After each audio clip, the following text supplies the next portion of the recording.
Another instalment of revisiting where I look back on one particular album that seems to have some significance for me, or maybe it's just a record that I really like. And I've decided to do a big one, a really big one, and that is Dark Side of the Moon by Pink Floyd. And the reason that I've been inspired to do this finally is that I was in Oxfam just now, browsing through the secondhand records, and Dark Side was playing in the shop. When I walked in, it was just the closing moments of The Great Gig in the Sky with the Claire Torrey vocals, and then Money came on, and it just sounded so great. I was sort of grooving along to it, and I didn't find anything in the shop, but it really made my morning just hearing it. I said to the lady behind the till as I was walking out, you know, I've not heard this for a long time. Great stuff. But in fact, it's not true. I actually listened to this record not that long ago, or at least I Spotified it. I was on a car journey, and I realised I hadn't listened to it for probably about, I don't know, 12 years, 15 years even. I can date it because when my oldest son was young, he was pretty young, not quite sure how old he was. He was probably about 6 or 7, maybe 8. I played the record to him. I played this original copy, and we sat and listened to it together. I don't know what he made of it really, but anyway, he's now nearly 21, and I'm pretty sure that I hadn't listened to it in the intervening time. So I thought to myself, well, you know, I better listen to it. So I was on a car journey, listened to it all the way through, and it totally knocked me out again, all over again. And I was thinking, if I had to make a decision, what is the greatest album of all time, or my favourite record of all time, it would be Dark Side of the Moon. I just think I can't think of another record which is conceptually so cohesive, which sounds so great, sonically, just the instrumentation, just the whole conception of it, just masterfully done, just brilliantly pulled off.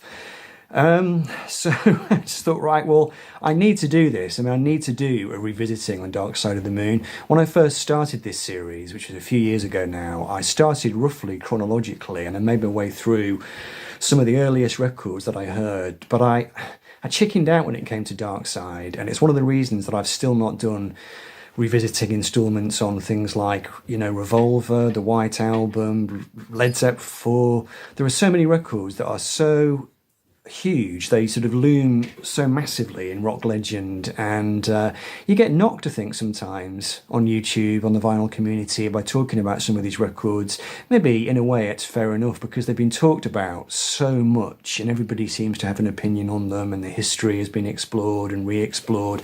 And this record, you know, there are documentaries about it. I mean, it's just one of the most covered records in rock history, and you know, is there any point in anybody uploading another video? I've got to do it because it is a completely seminal record in my personal history. So at some point I'm going to have to do it.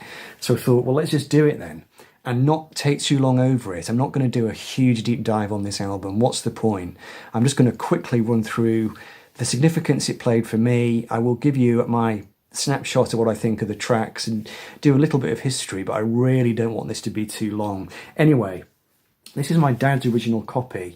My dad had a few records in his collection, courtesy of work colleagues, really. He worked in further education. He was a manager, and he had some friends in the college that he worked at who were either, I think they were teachers in his department, these men, you know, probably in their 30s at the time, and they were all quite into rock music. There were at least 2 or 3 of them that I can think of.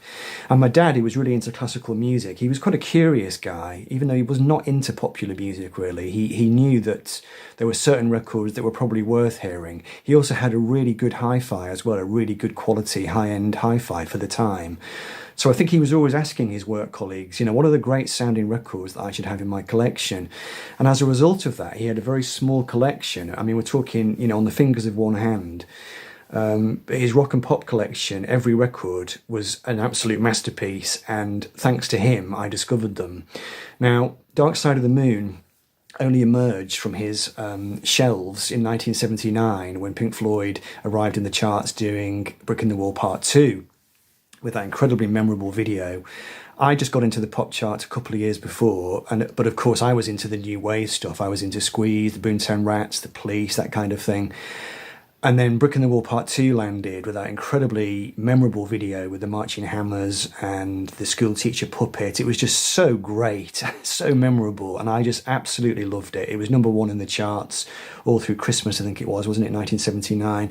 And my dad, as was his wont, he'd done it previously when Mull of Kintyre got to #1 in 1977, 78. You know, that was my first glimpse of Paul McCartney, and my dad went off and he sort of, you know, came back with a copy of Revolver and said, you know, check this out. And now he did it again with Dark Side of the Moon. It's a coin toss as to which of those two records had the most impact on me. Was it Dark Side? Was it Revolver? I'd be hard pressed to make up my mind, actually, but I'd say Dark Side of the Moon. It completely carved out a new space in my psyche.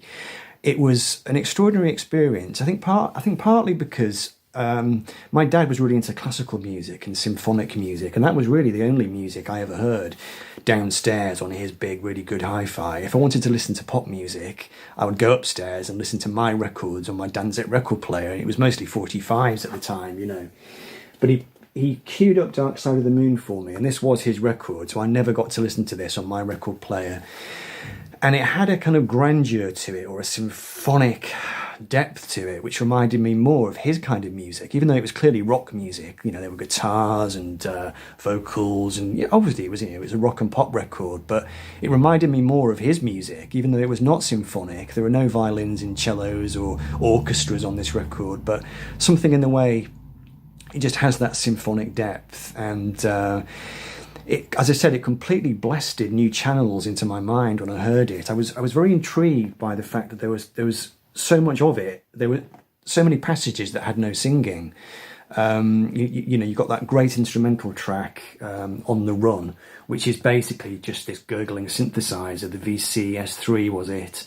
It was a kind of just a sort of knob twiddling synth which they had in the studio, and they just concocted this really strange, quite disturbing soundscape, really, with you know, the sound effect of people running, or a guy running, wasn't it, and strange, disconcerting tannoy sounds of somebody, you know, calling on a tannoy, and there was this sort of atmosphere of menace and strangeness and uncanniness, and then that kind of melts into the opening of Time, which is just clocks ticking, and then you get the big clock alarm goes off, and then you got a big instrumental section with Nick Mason's rototoms, and all these long passages without any vocals. Obviously, you know, being into the pop charts in 1978, 79, that was not something that anybody was doing, really. Nobody was doing long instrumentals. So, I mean, you know, essentially it was my first exposure to prog rock, art rock, whatever you want to call it. And I could hear there was something different about this. It was nothing like Squeeze. It was nothing like Queen, even, really, because Queen, you know, in 77, 78, Queen were doing very concise songs. They were doing what was recognisably sort of mainstream pop rock. Dark Side of the Moon just seemed very different, really. And I'd say it completely changed me. It totally changed my worldview of what music was. I became obsessed with it, even though I couldn't play it. As I said, it wasn't my record. It was years later that I actually finally got the CD, which we'll talk about in a minute. Anyway, so this is my dad's original copy of Dark Side, which I did finally acquire many, many years later, when I was an adult, pretty much. So he let me have it finally. I think because he got it on CD by then. By the 90s, he had a CD of it. He moved to CD completely later on. He didn't have any records later. So not a first pressing, I don't think. I think the first pressings of this record have a solid pyramid, don't they? It's in great shape, although there is a skip in it, unfortunately, in The Great Gig in the Sky, so bit of a shame. Now, I did acquire a different copy of it a few years ago. A friend of mine was getting rid of his records, and he let me have his copy of Dark Side. I don't think this is an original copy either. This one still has the poster in it. My dad's one originally had the poster, which I inevitably lost, but I've got the poster again now. So again, this one is not a first pressing. This one does have the poster, only the blue pyramid poster, I think, maybe. I don't think it's got the poster of the band portraits. I don't think so, anyway. It does. Yeah, I always found it quite interesting because there was this myth around Pink Floyd and about Dark Side of the Moon, how they never appeared on their album covers. But of course, there was a poster that came with the record. So if you wanted to know what the band looked like, of course, you only had to look at the poster. So there was that. Now I've got this 20th anniversary edition CD, which would have come out, well, the album came out in 73, wasn't it, I think? So this would have come out in 93. I think I've got my dates right. And this came with a variety of postcards. Don't think this was remastered or anything. But I bought this. This would have been in probably Our Price in Leeds back in the 90s. Classic shot of the band, and then just the booklet, which had a variety of different versions of the pyramid artwork. The famous story there, of course, was that it was just, I think it was from a textbook, wasn't it?